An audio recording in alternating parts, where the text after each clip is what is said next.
Bezos 25 years ago. And he told me, Dave, I want you to invest in my company. What are you doing? I'm gonna start a bookstore in my garage.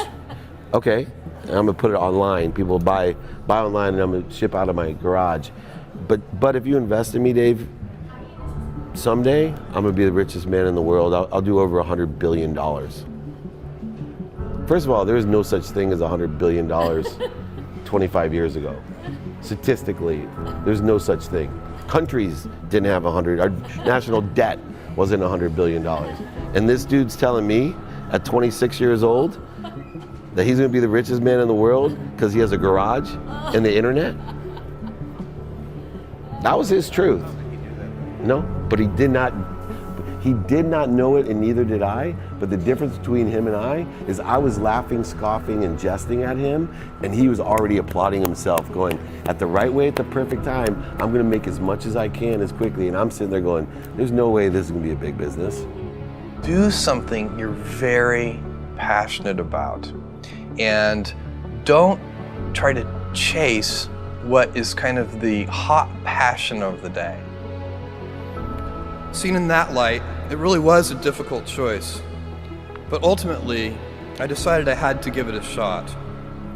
I didn't think I'd regret trying and failing. And I suspected I would always be haunted by a decision to not try at all. After much consideration, I took the less safe path to follow my passion, and I'm proud of that choice. As a young boy, I had been a garage inventor. I'd invented an automatic gate closer out of cement-filled tires, a solar cooker that didn't work very well out of an umbrella and aluminum foil, baking pan alarms to entrap my siblings. I'd always wanted to be an inventor, and she wanted me to follow my passion. There's a military phrase that I especially love, and it says, slow is smooth and smooth is fast. And I have seen that in every endeavor I've ever been in.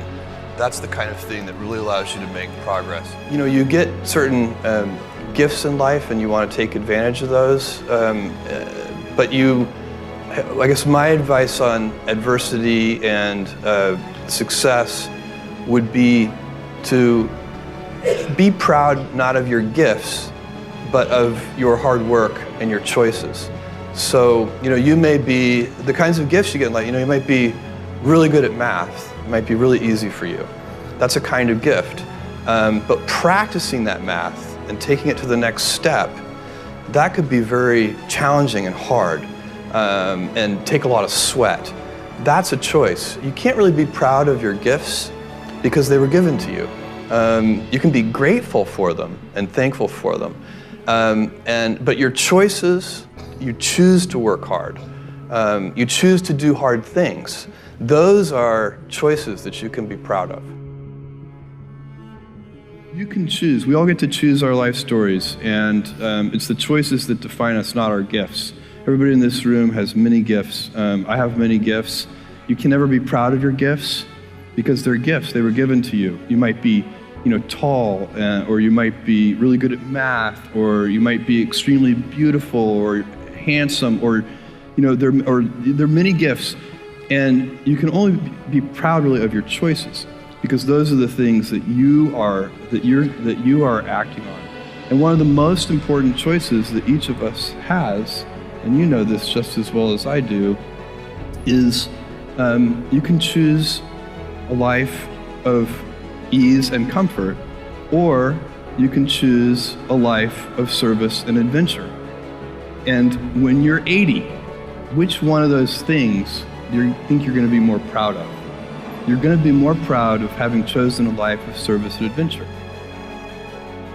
There's never been a better time to be alive.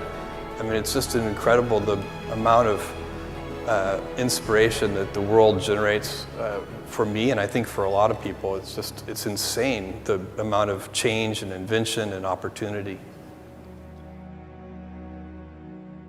Your life, the life you author from scratch on your own, begins.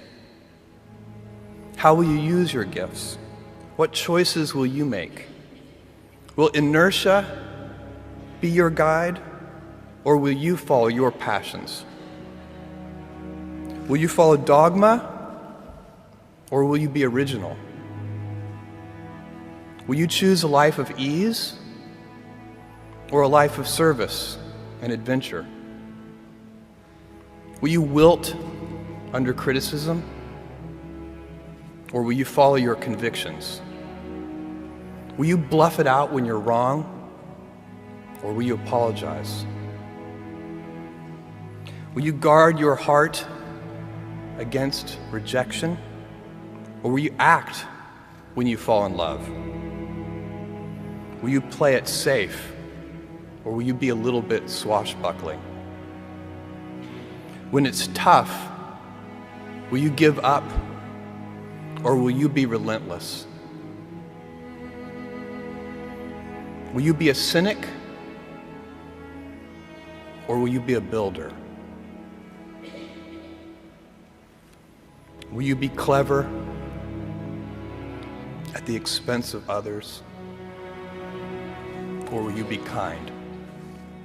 Every time you figure out some way of providing tools and services that empower other people to deploy their creativity, you're really onto something.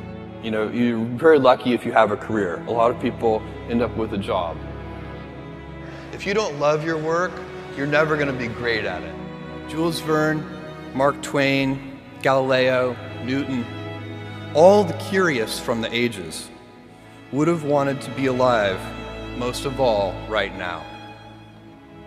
As a civilization, we will have so many gifts, just as you as individuals have so many individual gifts as you sit before me. How will you use these gifts? And will you take pride in your gifts or pride in your choices?